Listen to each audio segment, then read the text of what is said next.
What up, y'all? I'm Steve with Elev8, and we have a really cool Elev8 tonight with Cha-Cha Chains.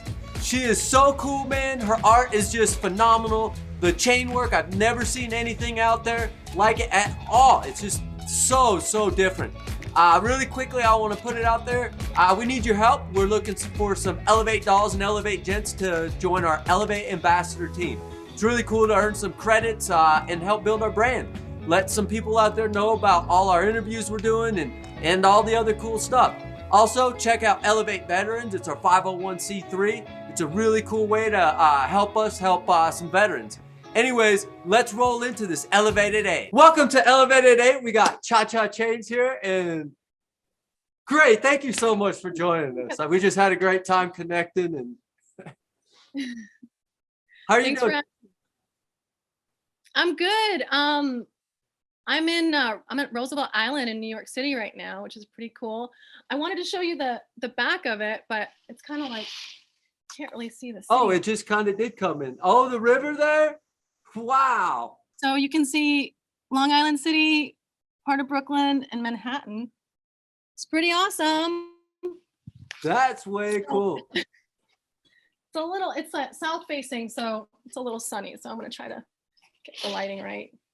Is that your first time in New York then? No, actually I lived here for quite some time. I'm just here visiting with my former business partner and good friend. And I just love it here. This is a new hotel. So they built this like Corning Tech college right here. So they build this awesome hotel with just like it's the best view, so you can see both sides. So yeah. I was like, all right, I have to come stay there, check out the view. Are you doing a class there or something at Corning then, or are you just checking it out? No, I believe I'm going to be teaching a class in May at a snow farm, but it's not coming. I'm just waiting to hear back from them. I've gone to Corning, but I haven't taught there yet. Right on. I bet that was cool. Yeah, that's what kind of got me to New York back in the day. Was the Corning Museum of Glass? Yeah, so I applied to go to Pilchuck, Penland, and Corning. Like, I don't even want to say how long ago it was, but it was 2002. And I was living in Alaska at the time. So I lived in Alaska for 11 years, and then I moved to Boston. And then I figured out, I learned about glass there. But then I went back to Alaska to go to school. I was going to school at UAA, the University of Alaska. And I wasn't really digging it. What were you going for then? Fine art and psychology. Okay. But so I had moved to Boston in like 99 to 2000 for a year. And I, did the whole college trying to figure out where to go to school and transfer to, and it didn't really work out. So I was like, I didn't really have help from my family. They weren't going to pay for me to go to college. So hey. I was looking at how much, I'm like looking at how much it is to go for tuition. And I'm like, this is like how much I make in a year. Like, I don't know how I'm going to afford this, and the schools like, I don't know. I really wanted to go to School of Museum of Fine Arts, and I interviewed and it didn't go well. And I was kind of like, fuck you, I'm going to go here anyway. So I started taking like continuing education classes and so I was like, had my little college ID and pretend like I was going to school there. It was like this whole thing, I was from Alaska. So it was like, right. I wanted to have this like real college experience. But so I started taking like continuing adult education classes and through the Boston Center of Adult Education. I think that's what it was called. And I was looking at the different programs they had. I took like ceramics, some painting, and I saw this program for like a bead making class, but the photo that I saw was like a woman, with a torch. And I was like, what is this? Like, I want to learn this, So I went to Situate and learned with a woman out there. And it was just like a weekend class. And so this was like 90. Was that just soft glass then, probably? Yeah, so it was just like bead making soft glass stuff. Mm-hmm. And one of the gals that was in there was like, if you think this is cool, wait till you spin a plate, you need to get in the hot shop. And I was like, all right, where's that? So I went to this place called Avon Place Glass. And so I started doing glass blowing there. So I was in Boston for a year. My boyfriend at the time was going to Berklee College of Music. And so when he was finished, we were like, all right, let's go back to Alaska. But I was a little bit worried about going back to Alaska because I was like, I know I want to do glass. Where can I do that? Like, who's doing glass in Alaska, you know? You might be the only one. I know. So I was like, I don't know how to do this. So I looked up some, I asked around and someone was like, oh, there's someone out in Homer that has a hot shop. And I'm like, Homer, like it's 4 hours away from Anchorage, which is where I was from. Okay. And I was just like, I don't know about that. And I heard that the woman was like a home studio. So I was like, I don't know if that's going to work out. And then I found out about this woman named Cynthia England. She had a glass studio in Anchorage. And so I like went over there and I was just like, can I work here? It was my last, like my only hope really. Right. So I got a job there. I can't say it was fantastic, but were you actually getting on the like making glass while you were there? I was doing a lot of assisting. I helped with like Courtney Branham was a glass blower there, and so thank you, Courtney, if you're out there. But he was awesome. He made it like worth working there. But like we would do hearts together, and I would like punty up or whatever. But for the most part, she would have me like go in the gallery and try to sell something when anyone showed up. So I got to learn about like different glass blowers from that experience. Selling like Mylan Townsend mermaids and a bunch of different glass artists that had stuff there. Right. So they didn't have any like pipes or functional piece. This was more artsy side of stuff. Yeah, it was hot shop, soft glass. Okay. She did a lot of like cane roll up, vases and stuff, bowls. So it started just not really working out for me. Like I was just like, I don't know what to do. Like I'm back here in Alaska. It just wasn't working out. And Courtney came to work one day and he was like, hey, like gave me these brochures. He was like, this is Pilchuck, Penland and Corning. Like fucking apply, just try, And right. I remember when he handed them over to me, it was sort of like, get out of here. And I was like, I'm getting the fuck out of here. But I applied to all three of them and I got accepted to all three. So nice. I was like, did I get accepted because I'm from Alaska? Like I didn't, whatever.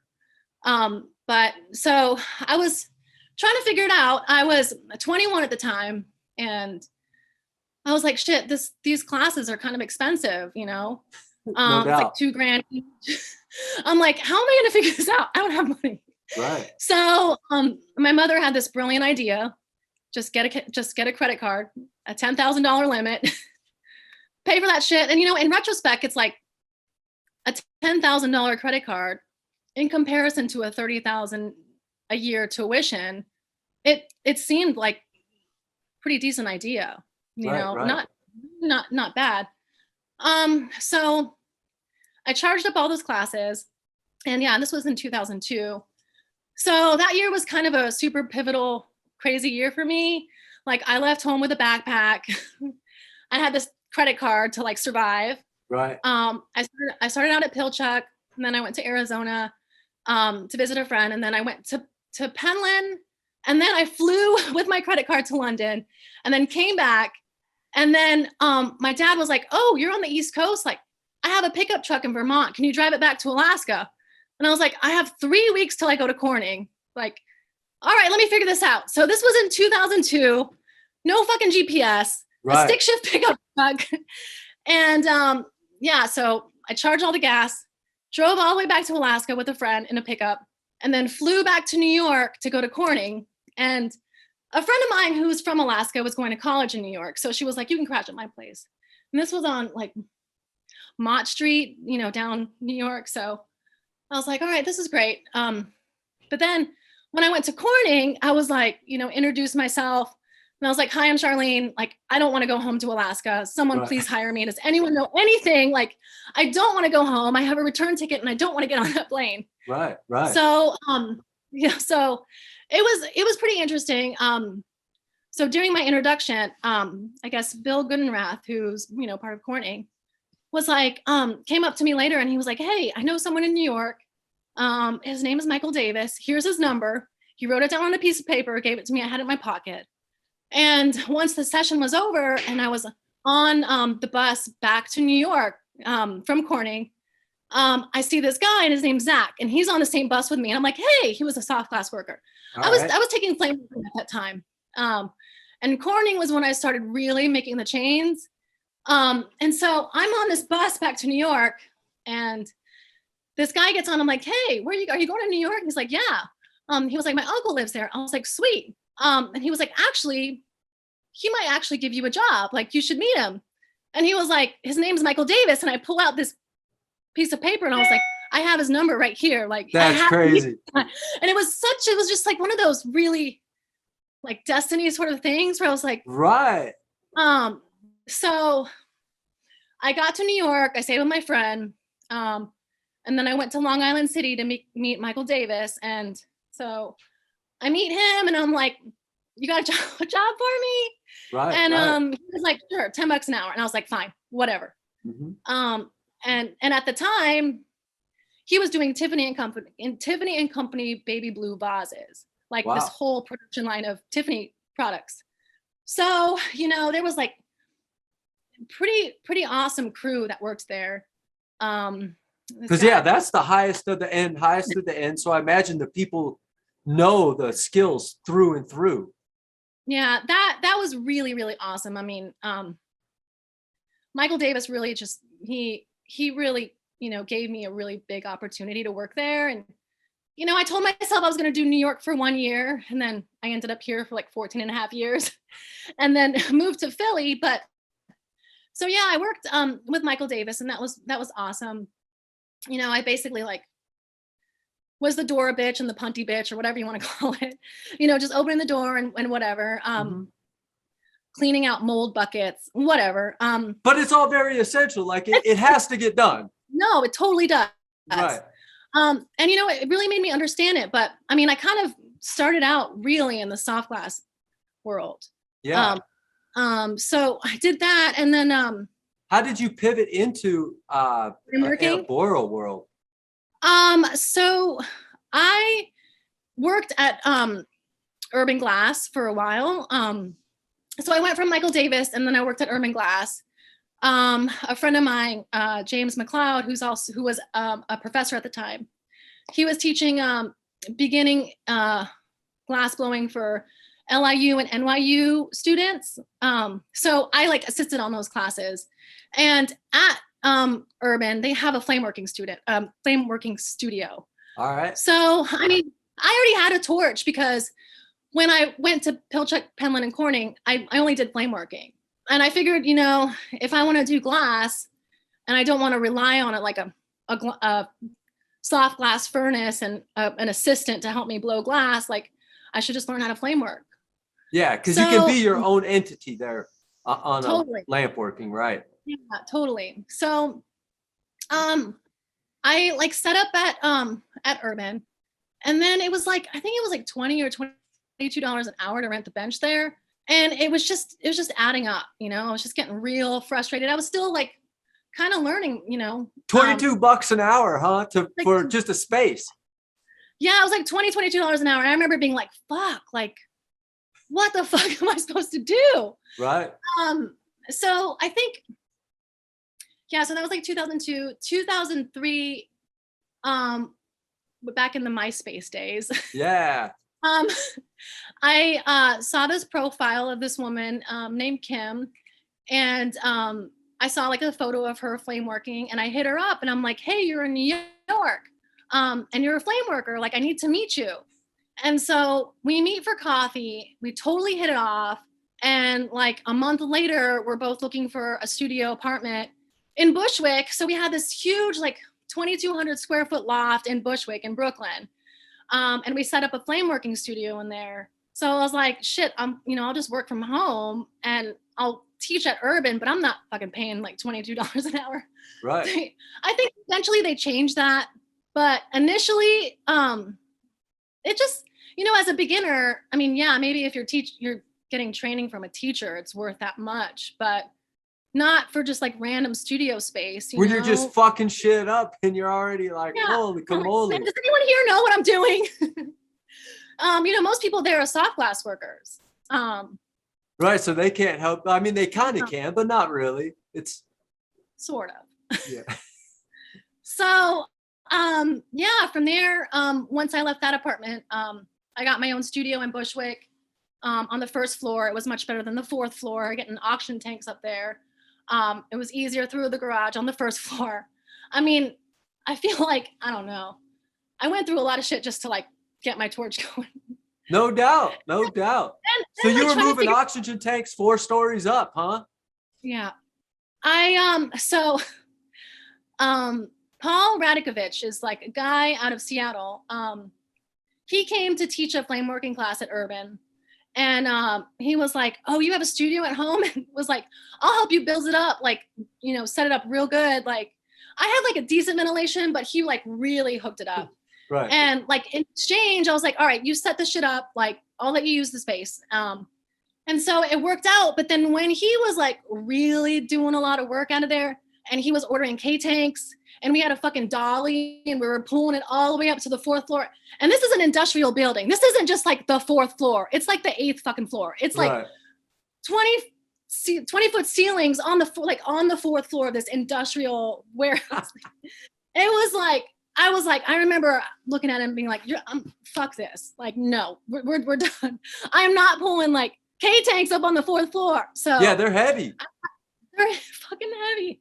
So I got like the little 60 CF tanks, and I got like 6 of them. And so I would order like 6 of them and then carry them all the way up. But like, that shit was just obnoxious.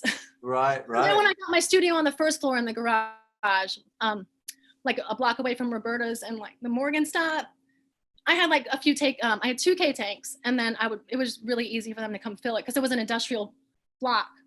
So I can have delivery there. But carrying that shit up to the 4th floor was so obnoxious. It was awful. I can only imagine doing that, out there in New York. And and then secretively doing it, I would put like a sheet over it, like, don't mind me, I'm not doing anything. I'm like, what the fuck is this? Right. I'm like secretively like not telling anyone what the fuck I'm doing. It was, I don't know, it was a time. Right. How did you actually get into to creating chains, and what inspired that? Honestly, it has to do with tarot cards. Okay. Are you a tarot reader?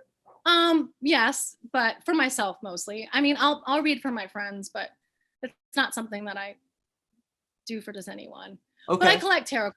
Yeah, it's one of my hobbies. But around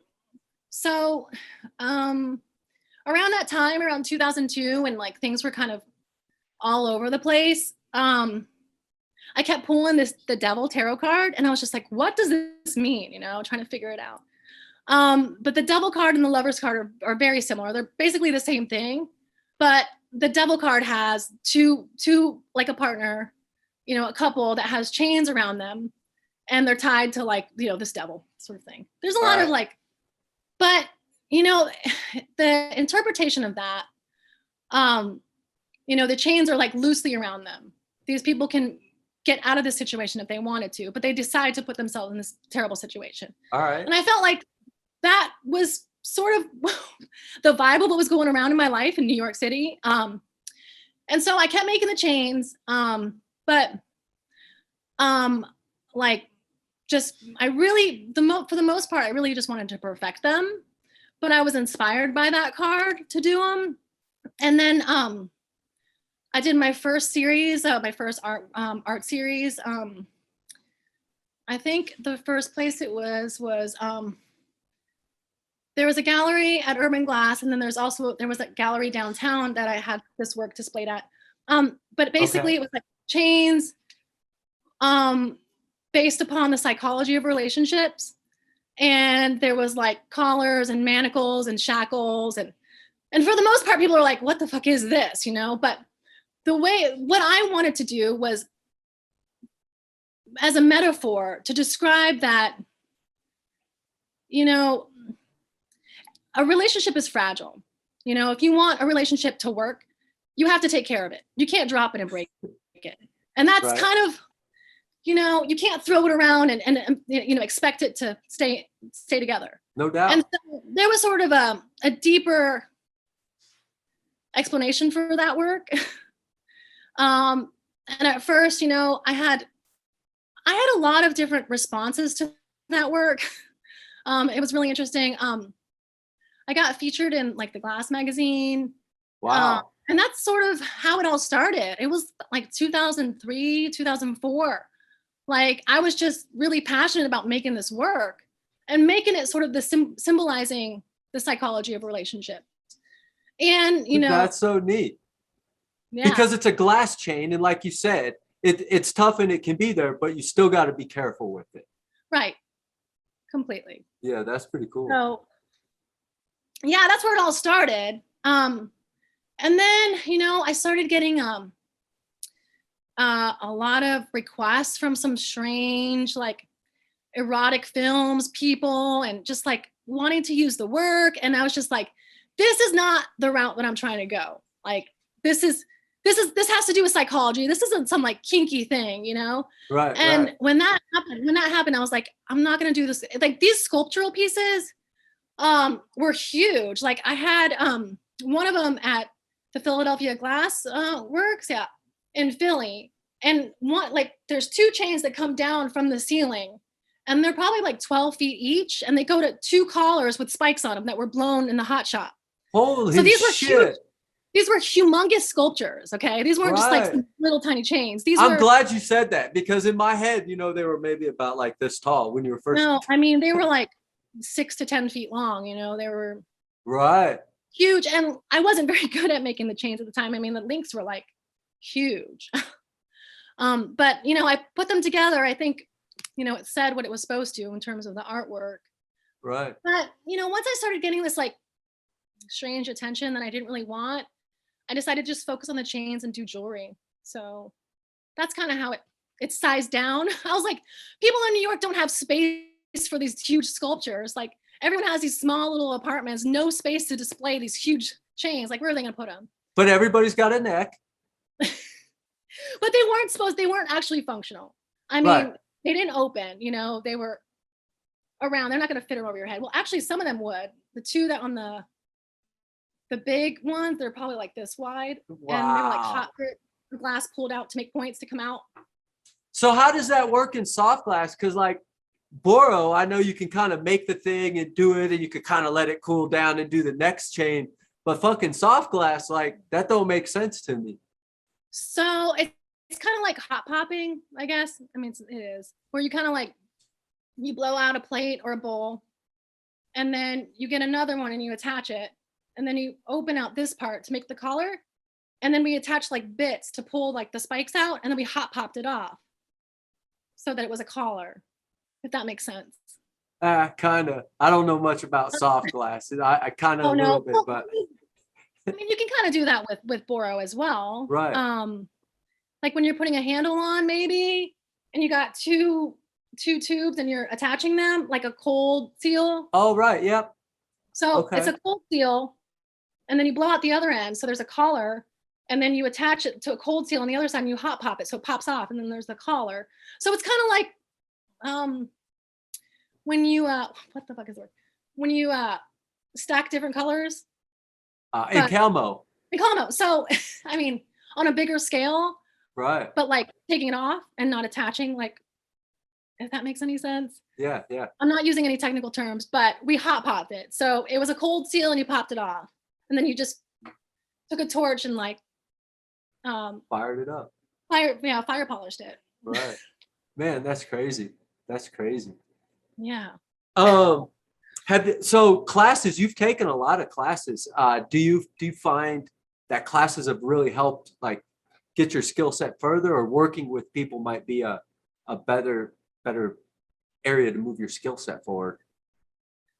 Well, I mean, the classes that I took were a really long time ago. Okay. I would actually like to take some classes now that my kid's old enough that I can leave her behind for a minute, you know, and take a week off. But I took classes like 17 years ago. Right. And I can't say that it helped me. I mean, sure, it helped me. But it didn't help me, and I was still too new.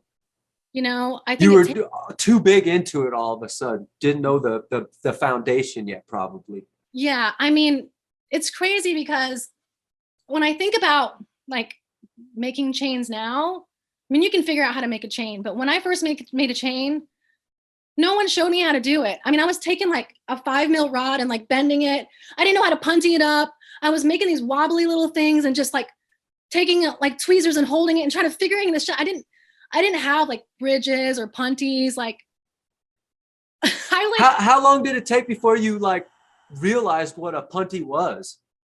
That you could use a punty in borosilicate. I mean, I think I was taught like what a punty was, but I didn't really, in the beginning, I don't know. I wasn't very technical with it, I guess. I wasn't really thinking about it. I did take a class, I think it was 2003 with Matt Escookie. And one of the students was Adam Thomas, who's a really good friend of mine. And I remember he came to class and he was wearing like a chain on his neck. And I was like, who the fuck is this? Like, it was a glass chain or? Yeah, it was a glass chain. And I was like, yo, come here. Like, who made that? And he was like, I made that. And so I was making these huge chains at the time. And I was like, how do you make them that small? And so, you know, he sat down and like showed me how to make super, super, super tiny ones and how he had like the punties on them. Mm-hmm. So, and I remember being like, how do you make them so symmetrical? And he was like, why don't you cut them all the same size before you bend them? I was like, duh, it's fucking brilliant. Like, why didn't I think of that? Here I was like taking a rod and just bending it and taking another rod and bending it. I wasn't like pre-cutting them. Right. So yeah, I don't know. It took me a minute. And then I noticed a lot of your chains now, you actually, every other one, the chain link has Mariahs in it and they line up. That has to be very difficult to get the two Mariahs and then bend it and get them to line up. So that's neat. Yeah, that took me a while to figure it out. I bet. It looks like you got it down now, so that's good. I mean, yeah, when that happened, I was pretty stoked about it because there's a bunch of chain makers now. It's like, how do you differentiate your work, you know, from anyone else's? So that was sort of the beginning of me trying to have like a signature, you know, piece that if someone looked at it, they would know it was mine. And I had never seen that before yours, where you had every other chain link had a Mariah in it. It was, and then they're all just lining up so great. I'm like, motherfucker, that's crazy skills. Gets real technical. And the crazy thing is, like, I never worked with an L marver on my torch until like 5 years ago.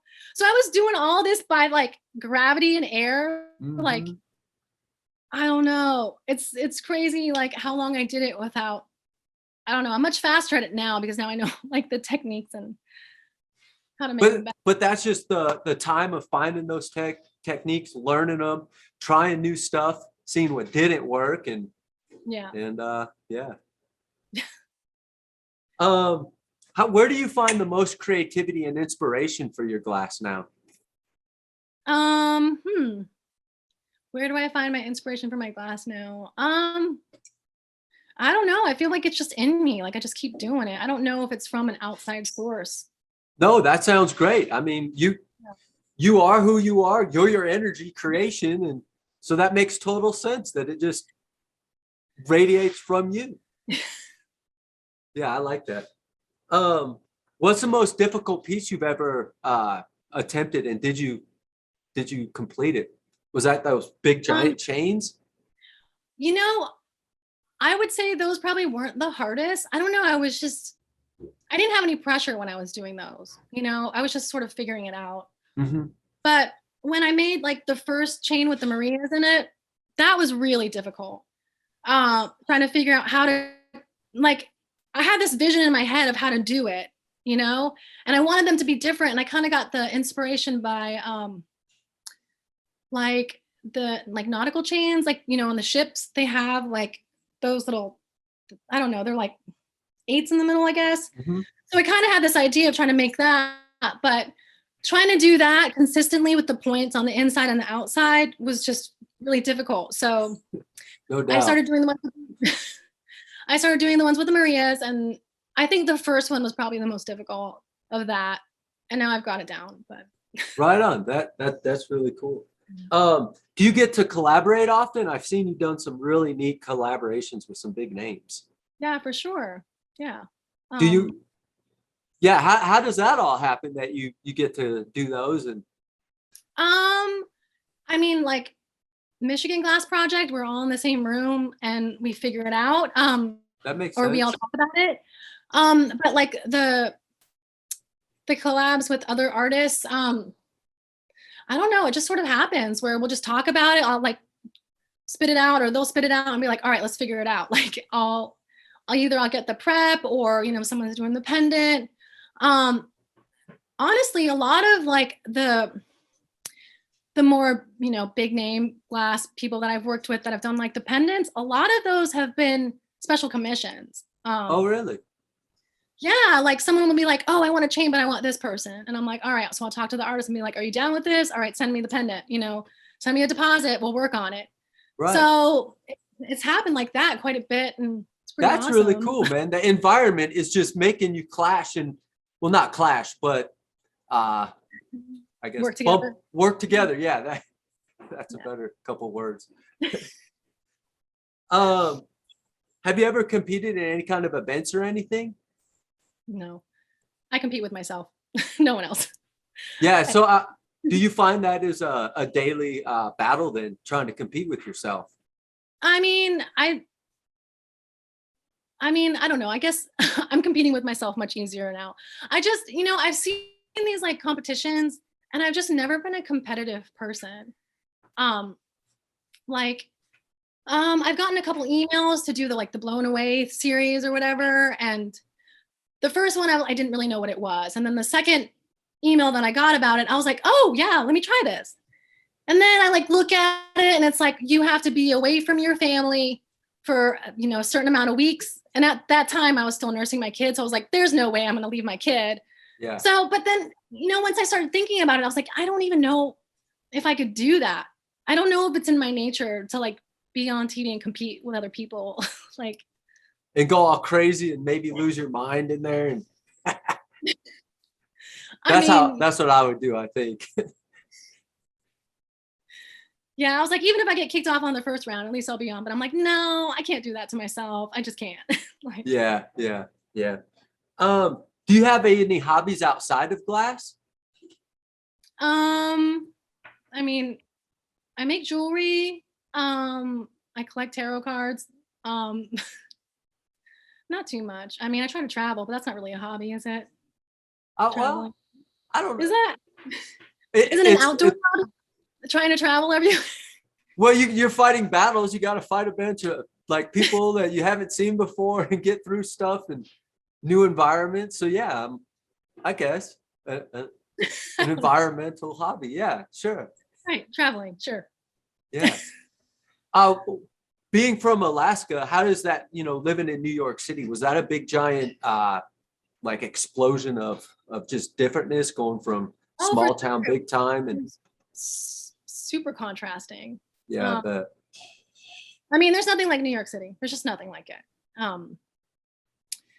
I'm really glad that I spent those times in my early 20s and early 30s here. And then I moved to Philly and it's 2 hours away. So I'd come back to New York to hang out with my friends all the time. It was just a bus ride away.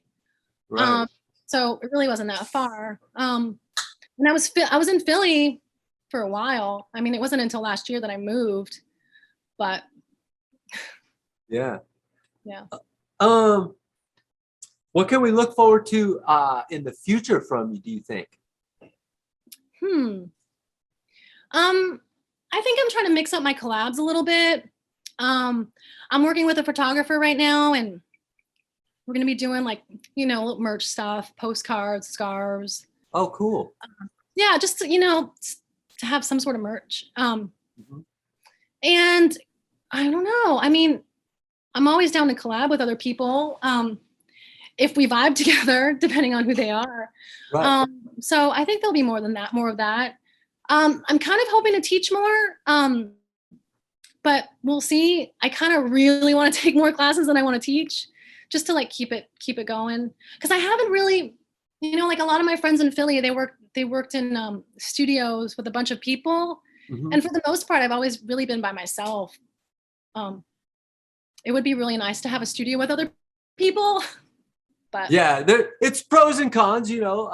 The day when you want people there, it's great, and the day when you don't, you're like, God damn it, just right. I get that. Yeah. Do you find you still have the same inspiration and passion today as when you first started the stuff back in 2002? I think I still have the passion, but I think it's changed a bit.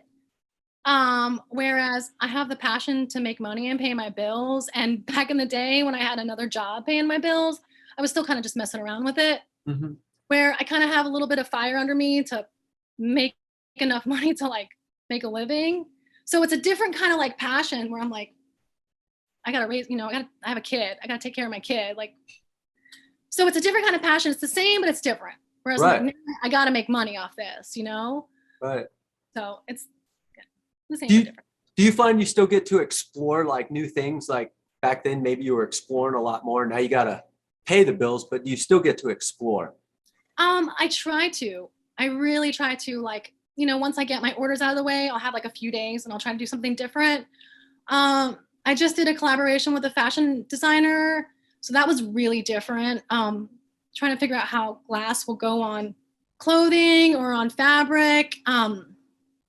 So yeah, I definitely want to explore. A lot of times my orders get in my way, but once I'm like, okay, no one's ordered anything and I have a few days or a week, like I'll make something for someone else or for myself. Or yeah, I don't really have much stock.